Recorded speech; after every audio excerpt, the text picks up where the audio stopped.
Hi, I'm Gabriella from iSolutions, and today I'm going to be going over how to email credit card requests to multiple customers at once using the iSolutions app. So to get started, let me open up Business Central, and I'm going to go to the search bar here and type in iPay contacts. This is going to show me all of my customers.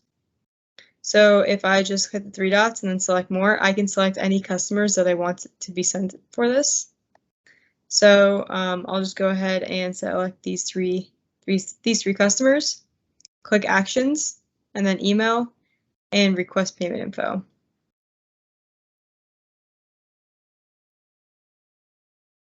Lets me know that those three emails were sent. And now I'm going to go ahead and open up my email. And this should be coming through any minute. Two of them will likely come back undelivered. Yep, so that was the other two, Sandbox account emails.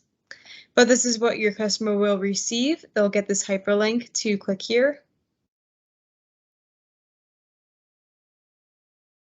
And it'll take them to your hosted payment page. They'll see all of their saved payment methods that they already have in file, and they can add additional ones. They can have as many saved payment methods as they wish. There's no limit on them. So they're going to go ahead and type that in. So as you can see, I have the two here. I'll hit save payment information. Lets me know that it's been added. So now if I close out of here, I'm going to go ahead and go to that customer record. Go to Actions, iPayments, and then Profiles. And I'll see that additional profile was stored. In addition to seeing it on their profile, I'm going to go ahead and go back to my email real quick. And someone on the back office team, you can set this up for like a general email inbox.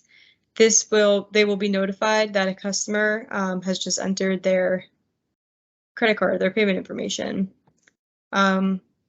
So you can keep track of what customers have what on record through email as well. So if you have any questions, feel free to reach out to us at support@isolutionsgroup.com or go online to our website at isolutionspayments.com. Thank you.